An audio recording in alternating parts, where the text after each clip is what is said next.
You ran with both the Outlaws and High Limit this year, and I'm curious, did it feel different? Like, does a High Limit show feel different than a World of Outlaws show? And I know there's like a lot of World of Outlaws people that work for High Limit, but just like from where you were, did the event feel different? Did the racing feel different, or did they kind of feel the same? Yeah, the high limit shows felt like outlaw shows.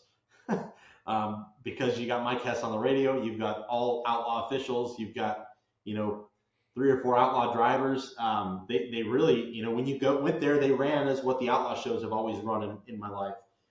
They've run like that. But one thing I really like about the high limit series is, yes, it's new, it's fresh, all this stuff. But at the end of the day, I felt like they ran their shows very efficiently. Mike Hess got a lot of heat for Kyle Larson spinning out and something else, but I mean, I watched him call Brad Sweet back on a jump. I can tell you right now, Mike Hess, love him or hate him, he don't give a shit who you are, and I really like that. I felt like the Outlaws.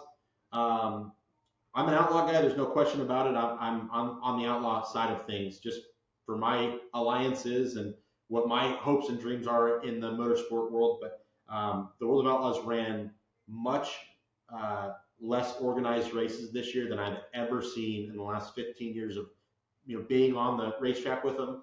Quite honestly, I was pretty vocal about it when they were out in California. I felt like the lack of control and guidance with the local racetracks was a huge hit for the World of Outlaw view. I felt like they were, really run kind of second tier at times. And I hate saying that because I am an outlaw guy, but I really hope they got the wake up call. The High Limit Series is not taking things lightly, and they're going for blood. So I would like to see the Outlaws step that up on an officiating side and as well as control at the racetracks.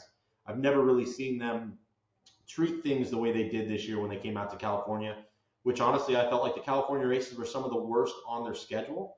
They weren't exciting, they were overwatered, they were rough, they were one lane, they weren't good races at all, not a good product. So when High Limit came out here, they had a pretty good product. I think that was a lot of the control aspect of it. So I'd like to see the Outlaws step up and refocus on the control of their events and really start dialing in, getting their officiating staff back up to speed as to what they were in years previous. I heard kind of chatter throughout the year that, and especially towards the end of the year, that your brother wasn't super pleased with the way things had gone on. And when you guys as drivers approach series officials, whether it's the Outlaws or High Limit or NARC, obviously they're not going to be in a position to change everything every single night, and there needs to be a line drawn of what's the right thing to do and what isn't the right thing to do. But when you approach a series official over a situation like that, do you have a specific way you try to do it? Are there specific people that like, okay, if I go talk to that guy, I know he's going to listen, but versus this other guy? But as a driver, when you're dealing with those series, like how do you yourself approach those situations? Yeah, so I definitely approach it the wrong way. Usually, when I get my fire suit on, I'm a complete asshole, and I tend to yell and scream and voice my opinion pretty aggressively. But where I feel like things are best are after the race. You wait till the next day, you bring up the conversation. Unfortunately, from my history in the sport, whether it be outlaw, high limit, all stars, ASCS, NARC, SCCT, doesn't really matter. I truly feel like more gets accomplished when you are vocal and are revved up, and I think your point does get across a little bit better.